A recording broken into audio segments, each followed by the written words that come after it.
Hello, everyone. I'm Gerri Willis. A new war of words erupting today between the Romney and Obama campaigns. At issue, the SEC filing suggesting Mitt Romney was in charge at Bain Capital years after he said he left the company.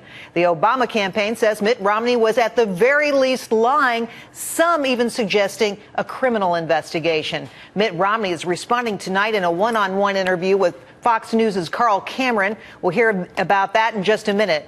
So who's telling the truth? Joining us now, Todd Schoenberger from the Black Bay Group. So, Todd, tell me, how unusual is it that SEC filings would indicate that somebody was running a company when, in fact, they had left years ago?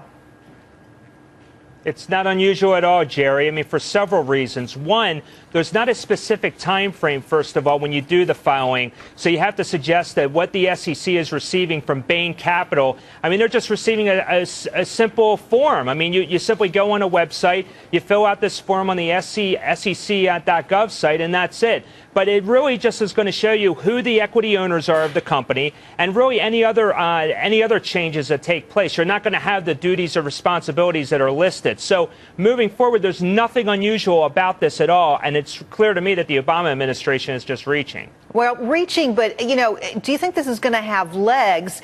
Because to a lot of people in this country, when they see somebody listed on a government website as running a company, that's what they expect.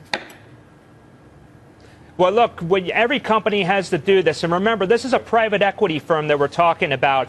Back in 1999, he did leave the company, but he was listed as the sole owner, the sole executive of the organization. Now, according to the Romney folks, they're actually saying that the transition had yet to take place. So when a new filing takes place, Gerri, any other company that's out there, when you go to that SEC site to fill out that form, it has to show any changes at all. It could be anything. It could be a new address. It could be anything that's just so simple. But what happens is that if no changes are taking place, you still do the filing every year. It's nothing unusual about that. And that's what Mitt Romney was doing during that time, during that transition. He did nothing wrong, and Bain Capital didn't do anything wrong either. Have people never heard of a passive manager? I mean, come on, right?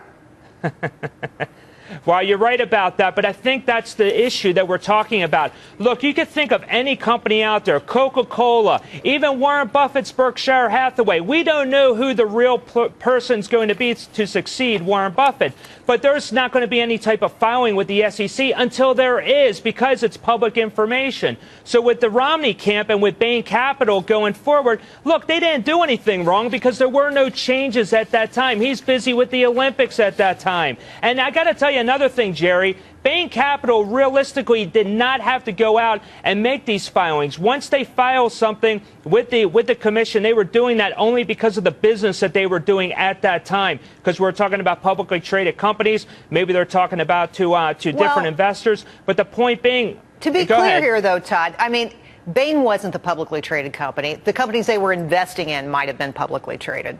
So this isn't a company that has to do a lot of disclosure because it's selling its own shares to the public. It's because they're doing business with companies that might be public.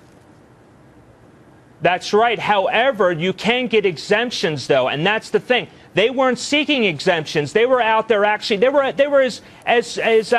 showing what they had. They wanted to validate, give the seal of approval, make sure investors were comfortable. They had nothing to hide. So with him doing this, with those filings taking place, showing that yes, he was the executive because nobody else was in charge. Look, bottom line is that going forward, there was nothing wrong there, nothing that was illegal, that's for sure. Well, Todd, it's always a pleasure to have you on the show. Thanks for coming on tonight. Thank you, Gerri. Take care.